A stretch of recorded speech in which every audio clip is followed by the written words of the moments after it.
Welcome to Quirky French Podcast, the podcast that helps you speak more confidently, feel more focused, and be more in control of your French learning journey. Prêt? C'est parti! Salut, salut! Today I've got a special episode. It's a two-part series. In this podcast, I'm going to be talking about emotions and thoughts, and the power and the impact of your emotions and thoughts over your learning. I'm going to help you become aware of your emotional states when you're learning, when you're studying, and I will help you generate helpful emotions to optimize your learning. So, if your fear of speaking prevents you from engaging in conversations, for example, if you feel frustrated and confused when you study French, this two-part series is going to help you stress less and learn more. So, what do emotions have to do with learning French, you'll ask me? Well, everything from your thinking, your problem solving, your focus, to your memory, all those are impacted and driven by your emotions. So at this stage, if there's one episode I really want you to pay attention to and to apply as a priority, it is this one. Because once you understand and learn to regulate your emotions, everything else will fall into place. So in order to address, your overall performance, you need to address your emotions and your thoughts first. Think about a tree. The leaves and the flowers that you see all depend on the roots, which are buried deep down in the soil. And you don't see the roots. So today, we're taking care of those roots. So when I talk about emotions, controlling your emotions, I want you to take this very seriously. Yes, we're talking about subjective emotions, but the principles I'm going to be sharing with you are simple and actually very tangible. I'm going to give you very concrete, practical tools that you can use to study your thoughts, notice how they impact your learning, and then gain control over your emotional state so that you can learn more effectively. So before you even consider listening to this episode, I want to ask you this. Are you simply consuming this podcast, or are you actually taking action?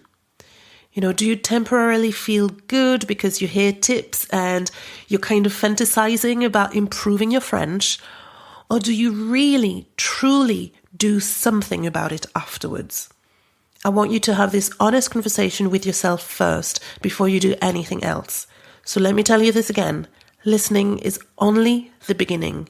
It is worth nothing if you don't take action. Okay? So make this commitment to yourself right now. You want to improve your French, so listen to this podcast, apply the work, and stick to it. The worksheet activities are actually super simple and easy, but the results are going to be huge. So make the decision right now. Okay, let's go. Let's deal with our emotions and let's take our French to new heights. Let me tell you a story so that you understand what I mean. I was having a conversation with a student who basically was telling me that she was trying so hard to listen to spoken French and she was feeling really lost.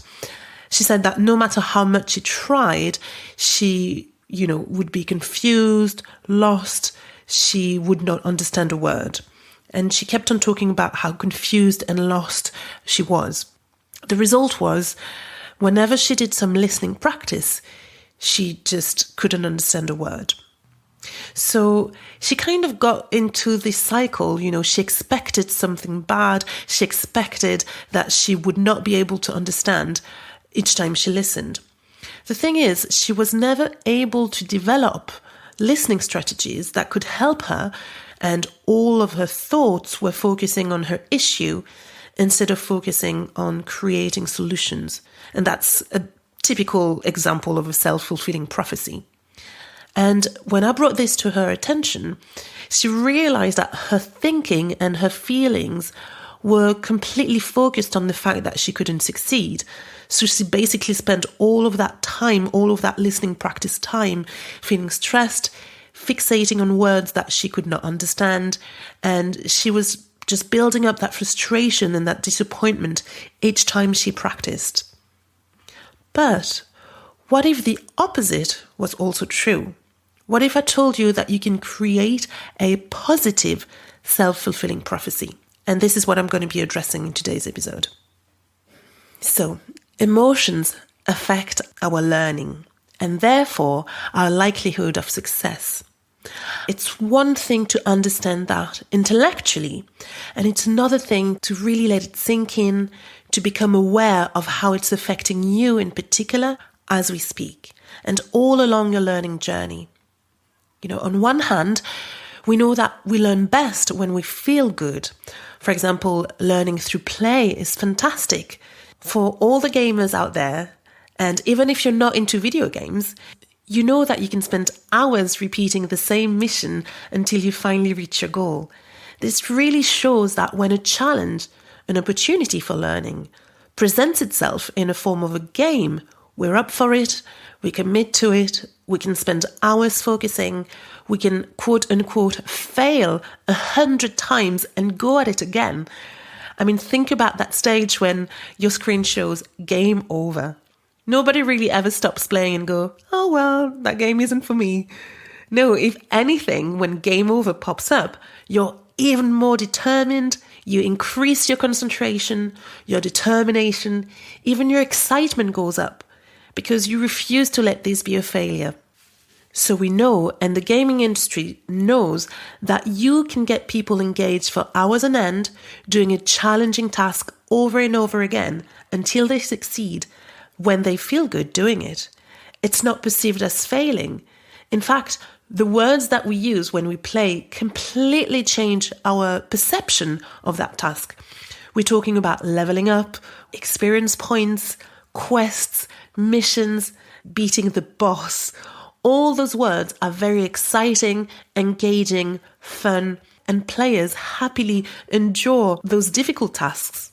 On the other hand, we also know that when things feel bad, it doesn't help your learning. I already told you how the student I was chatting with had this constant feeling of overwhelm and confusion during listening practice.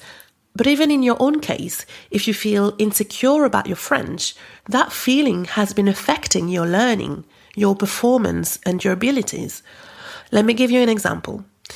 Imagine that you're about to have a conversation with a native over the phone.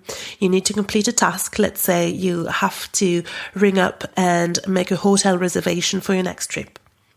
You tell yourself, oh God, phone calls are just so hard and I can't understand a thing if I don't see the person face to face. So you get pretty nervous and you may feel even so uncomfortable that you'll do everything you can to avoid that call. If you can make the booking online instead, that's what you're going to do, right? So in this particular case, your thinking is generating an unhelpful emotion.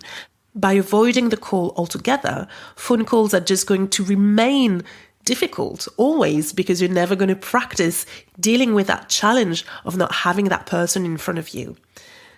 So your emotions and your thoughts have so much impact on your overall results and success.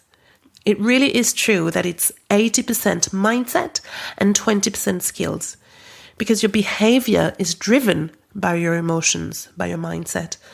And so your success is first and foremost a reflection of your mindset before anything else.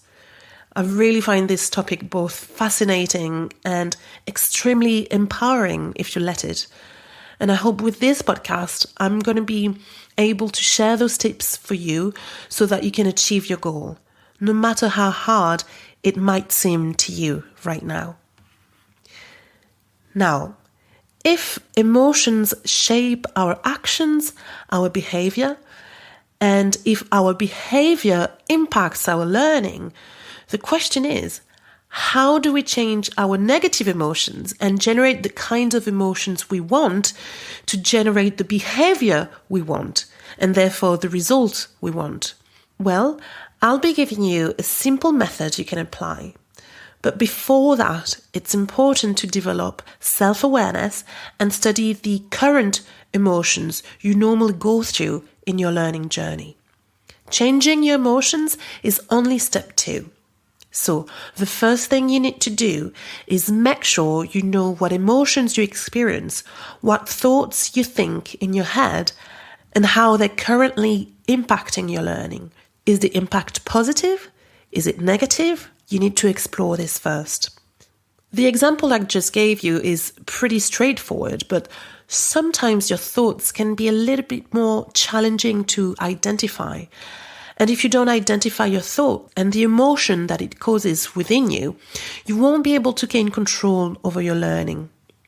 So I've designed a worksheet that will help you in many ways. First, you're going to gain awareness about your thoughts and emotions. Next, you'll be able to notice some unhelpful thinking patterns, and you'll be able to understand why you're not reaching your goal. If your study routine is chaotic, if you can't seem to memorize any vocabulary or grammar, if you keep on making the same mistakes over and over again when you speak, if you feel like you're giving up because you don't see any improvement, whatever your problem is, this exercise is going to help you realize whether all of this is due to a mental block, a limiting belief, or any kind of mindset issue you may have without realizing. So how does it work? There's going to be 2 activities. The first one will be with today's episode, and it's called a brain dump activity. Every day for 7 days, you're going to practice self-awareness by observing yourself as you think about your French and about your goal. Do it for at least 7 days. You're going to start to observe your emotions, and by simply doing that, you're going to see some form of change. Now, the second challenge is to stick to it for 30 days. And I can promise you that when it becomes part of your routine, part of your French learning routine, you will see the impact it has, not only just, on your learning, but your mood as well. This is going to help you gain clarity. This will help quiet your mind and relax you and increase your focus. And it just takes 5 to 10 minutes every day. And remember, apply the tips. Do more than just listen to this episode. Go ahead, download the worksheet and do it for the next 7 days. You're going to make so much progress just by doing this. All you need to do is sit down, take the worksheet, and just let your brain access those thoughts. Just think about your French, think about your goal. Let the thoughts and any concern, any negative thoughts that you have, let them surface. Just give yourself some time. That's why it takes 5 to 10 minutes. As they come up spontaneously, just write down what you hear, the sentences that you hear in your mind. And I just want you to do this for 7 days. You don't need to do anything else after that. This is already going to be very powerful in its own way. This week is all about gaining awareness without changing anything, just becoming aware of what's happening inside. And next week will be about making the change you want in your emotional state so that it can then show up in your actions and in your results. So do the work, study your emotions, start taking care of your roots, and your French will thank you for it. Now, let me know how you get on in the comment section. Have a lovely week full of insights, and I will catch up with you next week for part 2 of this 2-part series. But until then, keep learning, keep growing, and keep it quirky. Bonne semaine et à très vite. Salut!